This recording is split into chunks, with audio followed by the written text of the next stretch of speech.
샬롬, 주님의 은혜가 함께 하시기를 빕니다. 어느새 금요일이 되었습니다. 한 주의 흐름이 어떻게 느껴지셨는지요? 지난 주일 교회를 오지 못하시고 주중에도 발걸음을 옮기지 못하시니 많이 허전하시죠? 삶의 자리가 기도의 자리요, 예배의 자리인 것을 알지만 교회당에 그리고 공동체로 모이는 것의 소중함을 다시 한번 느끼게 되는 한 주가 아니었나 생각합니다. 지난주에는 교회 자체에서 소독을 시행하였고 어제는 보건소에서 소독을 시행해 주었습니다. 아직은 조금 먼 듯하지만 모든 것이 제자리로 돌아오는 풍경을 기대해 봅니다. 저를 포함해 사역자들과 장로님들 모두 성도님들 한자리에서 뵙기를 그리워하고 있습니다. 예배당과 식당, 교육관을 돌아보며 허전함이 느껴지지만 흩어져 있는 삶의 자리에서 우리 주님 함께 하심에 위로를 얻습니다. 오늘 본문을 전하기 전 말씀드리고자 하는 것은 이번 주일 역시 지난주처럼 유튜브를 통해 실시간으로 예배를 드리도록 하겠습니다. 교회에서 관련해 다시 한번 공지를 드리겠습니다. 확인을 부탁드리고 혹여 공지를 못 받는 분이 계실 것 같다면 연락해 주시기를 바랍니다. 못 받는 분들이 계신 듯 하다 싶으면 교회로 또 소식을 알려주시면 좋겠습니다. 오늘 말씀을 나누도록 하겠습니다. 마가복음 3장 13절에서 15절 말씀인데요. 제가 읽겠습니다. 또 산에 오르사 자기가 원하는 자들을 부르시니 나아온지라. 이에 12를 세우셨으니 이는 자기와 함께 있게 하시고 또 보내사 전도도 하며 귀신을 내쫓는 권능도 가지게 하려 하심이러라. 아멘.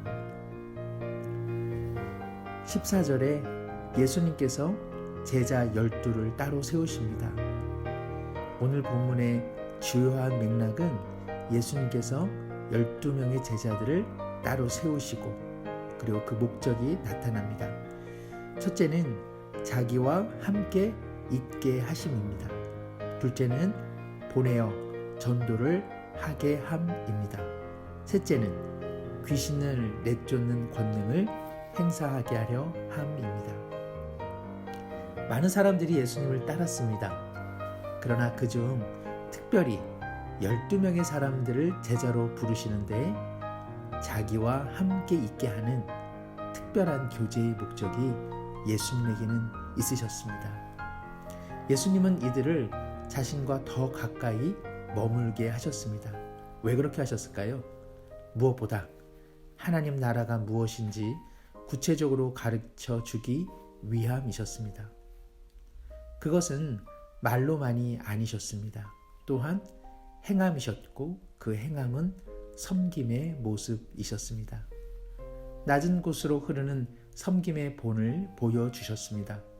또한 사람들에게 보여지는 예수님 자신뿐만 아니라 보여지지 않는 예수님 자신의 일상을 경험케 하심으로 신앙이란 언제나 어디서나 일관되어야 함을 예수님은 제자들에게 나타내 주신 것이죠. 이것이 토대가 되어 제자들 중 일부는 신약 성경을 기록할 수 있었습니다. 예수님께서 제자들을 따로 세우신 주요 목적 중 하나는 이처럼 예수님의 말씀과 사역을 가까이서 지켜보게 함으로써 훗날 증인이 되게 하시고자 함이었습니다. 예수님께서는 또한 이들이 보냄받는 사도가 되어 전도하기를 원하셨습되었습니다. 그러나 우선 중요한 것은 그들이 예수님과 함께 있어 매일의 삶이 전도되어지는 삶이었다는 사실입니다.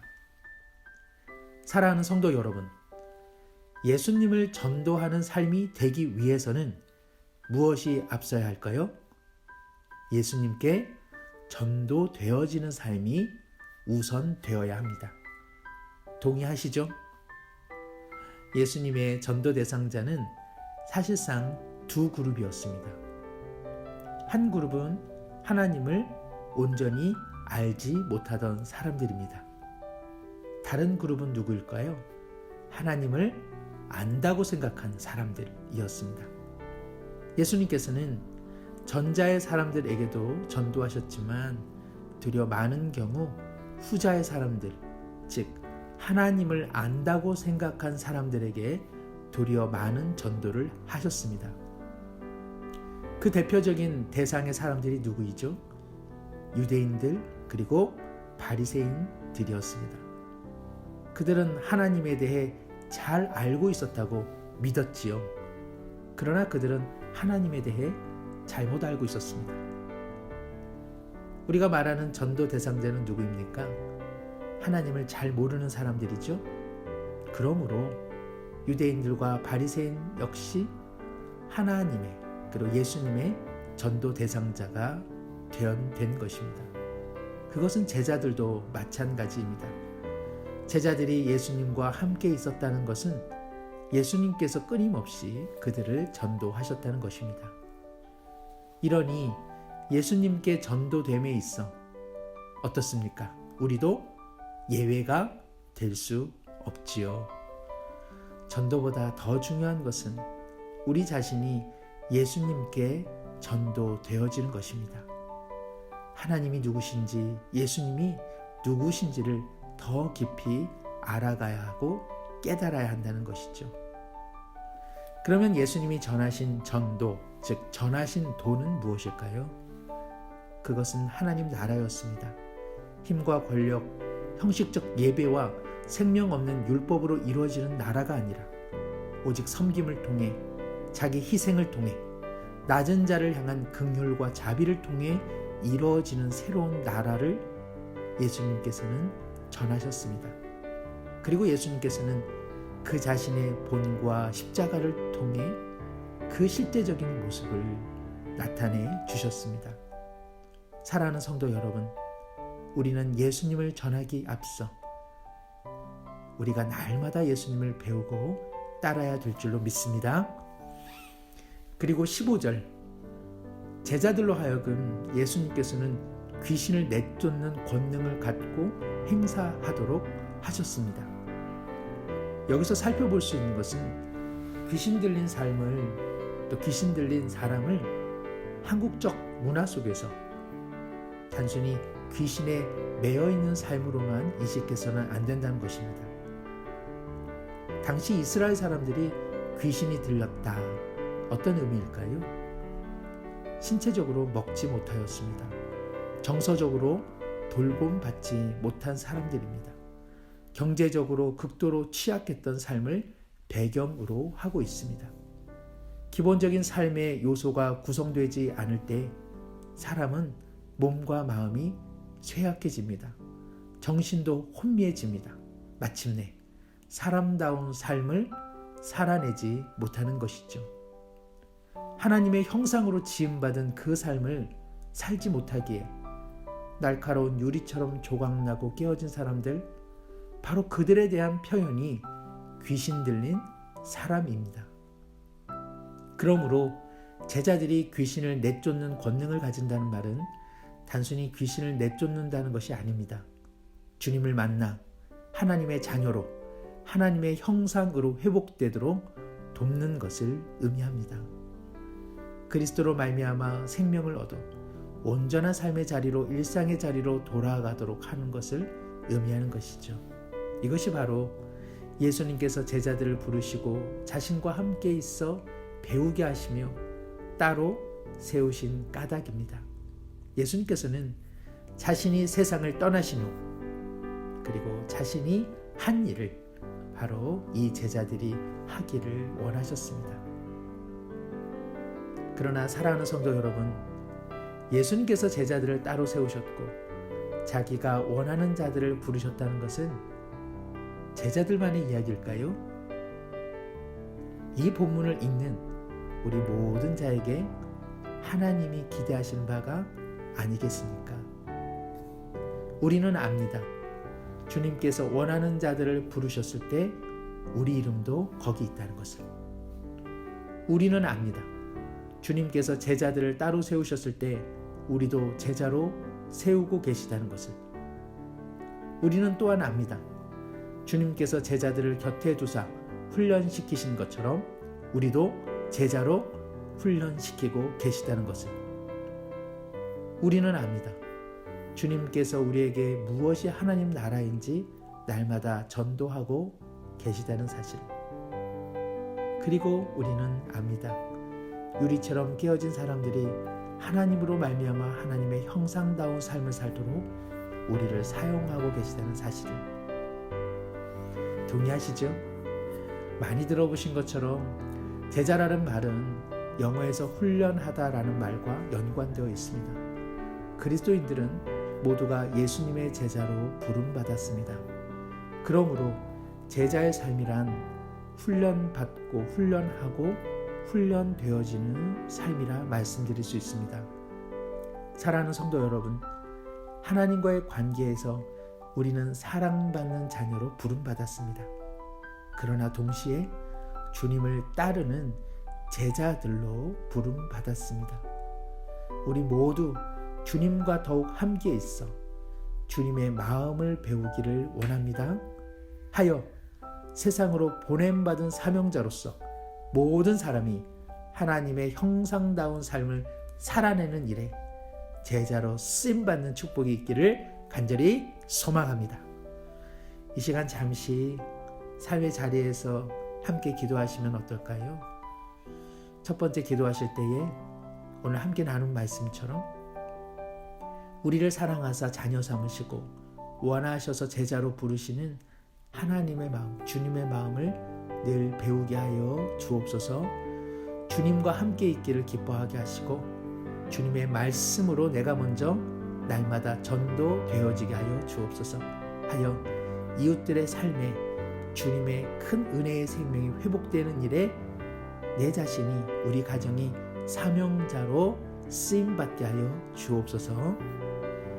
두 번째 기도해 주시기를 원합니다. 특별히 금주 주일 예배를 위해서 간절한 마음으로 기도 부탁드립니다.